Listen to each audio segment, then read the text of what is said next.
Jesus Christ, Naomi. I was so happy this morning. Happier than I've been in a long time, especially considering it was 6:30 in the morning and I just arrived at work for a 12-hour day shift. The stomach bug finally passed, and I was ready to get back to work, ready to meet my newbie and get started with mentoring. I checked the roster and Naomi wasn't due to be in, so I wouldn't have to deal with that awkwardness either. I walked into the training room full of the joys of spring to be greeted by what felt like a funeral. As soon as James told me that Naomi had disappeared, my heart fell into my boots. My brain was screaming, "Of course she's disappeared," like I should have figured out that this was likely to happen. But I was just stunned. I thought she was stressed about the test calls and wanted to convince herself it was a prank. I didn't. Not in a million years. Think she'd actually answer one. I wanted to believe it was a prank. I wanted to think it was just James and the older call handlers and dispatchers messing around with us newbies, seeing how long they could keep the joke going, but every single face in that room tells me it's true. There are call handlers who've been there longer than James, and they looked crushed. This wasn't a joke. This was someone's life. Naomi had a husband and 3 kids. She had a little picture of them tucked between her ID badge and her access card. She showed it to me not long after she started. 3 little cherubic blonde babies, none of them older than 10. That's their mom that's gone missing. I took James aside a bit later, and after everyone had dispersed, and asked him about the families. I wasn't trying to catch him out anymore. I'm a card-carrying believer in the danger of these test calls after today, believe me. But I needed to know what those kids were going to be told. How do they explain it to Naomi's husband? Did she tell him about the test calls? James didn't know all of the details, but he told me what they knew. The police told Naomi's husband that she'd purchased a train ticket to Eastbourne, and a body had been found at the foot of the cliffs on Beachy Head. They were fairly certain it was Naomi's body, but they'd have to wait a while to formally identify her, because her body was damaged beyond recognition by the fall and the seawater. Apparently, that's what they tell all of their families. They couldn't handle the stress of the job. They kept it all hidden from their families and friends. And one day they just snapped. They boarded a bus or a train or a plane, traveled to a suicide spot, and killed themselves in a way that rendered the body unrecognizable. I asked if they were going to investigate Naomi's disappearance. His look was answer enough. What can they do to investigate? There's a blank spot in the call recordings, a spot where Naomi's line was engaged for a few seconds, but no telephone number, no call reference generated, nothing. No evidence left behind, and no trace of Naomi. The blank spot in the recording data is from midnight, on the night shift when she was acting weird. We didn't have our break until 2 in the morning. By that point, she already answered the call. I never heard anything out of the ordinary, but we don't tend to listen to other people's calls. We have our own calls to be getting on with. Still, I feel so bad. I should have been more vigilant.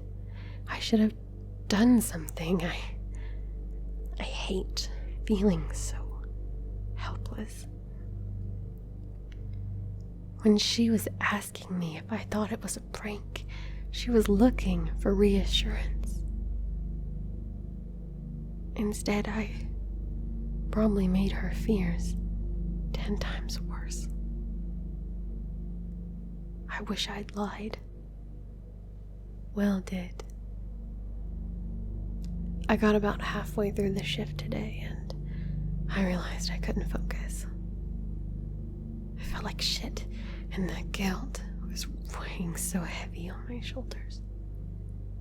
I poured it all out to Anna. How Naomi started talking about the test calls and I brushed her off and then had to go home. She told me not to worry. I had no way of knowing that she'd taken a call. Apparently, after I went home, Naomi went to Will and told him what she'd done. He's had call handlers tell him the same thing before, so he knew what to do. He told her that it was all just a joke, that she'd figured it out, that she'd had to keep it a secret from the rest of us because they wanted to keep the joke going for as long as possible. I see why he did it. What good would telling her the truth have done? She would have just panicked. Instead, she laughed along with Will, congratulated him on a good joke, and continued taking calls until the end of her shift. Will waved goodbye and started filling out the paperwork. I asked why he didn't do something, why he didn't arrange for someone to be with her at all times. They've tried it before. The person goes to the toilet or falls asleep or even blinks and the call handler is gone. And that just makes the person tasked with watching them feel like crap. There's no cure or rescue. You just have to try and prevent it.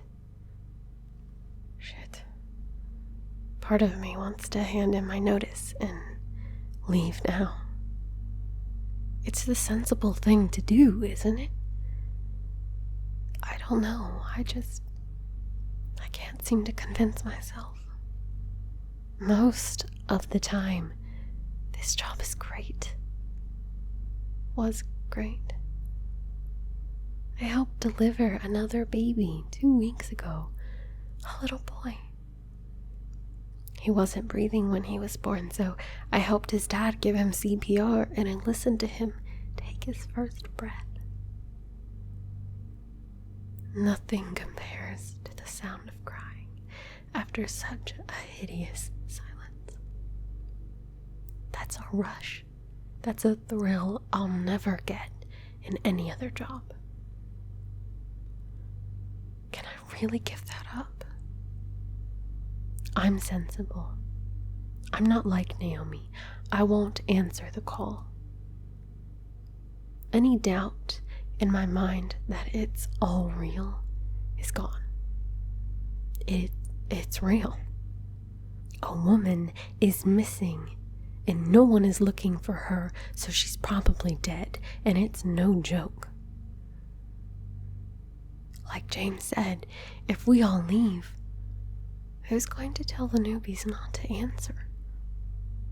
Jesus, Naomi, why the fuck would you answer? After everything we've been told, even if you thought it was a joke, why take the risk? Those 3 poor kids are left without a mom, and her husband doesn't even know what's really happened to his wife. She deserved better than this. They've delayed the start of mentoring. They've said we need a few days to get our heads straight and come to terms with what's happened. We're not to talk to the new call handlers about the test calls until they have one, or they're more likely to panic and make a mistake when one comes through. We hit mute, we keep them quiet, and then we explain. Quick, simple, effective. We tell them it isn't a joke. No matter what they've heard, it isn't a joke. We tell them about Naomi. We hammer it home that it has happened recently and can happen again. They aren't invested in the job like we are. They don't know the thrill of bringing a newborn baby into the world, or finding out that your CPR helped save someone's life. They don't have that desperate craving for the thrill of the next great call or the rush of adrenaline when you're someone's lifeline on the other end of the phone. If I were them, I'd run for the hills the second I found out. I'm sorry for the rushed update, but I think I'm in shock. A few days ago, I was sat in the kitchen with Naomi. Now she's vanished without a trace, and her family thinks she killed herself. All because of a call she took. What if I make a mistake? What if I screw up, and then it's Jack and my parents getting the police at the door to say I've thrown myself off a bridge or a cliff? I wish it was like a movie, where I could suddenly pick myself up and investigate and bring her back. But it isn't going to work like that. She's gone. And even if I could investigate, where would I start?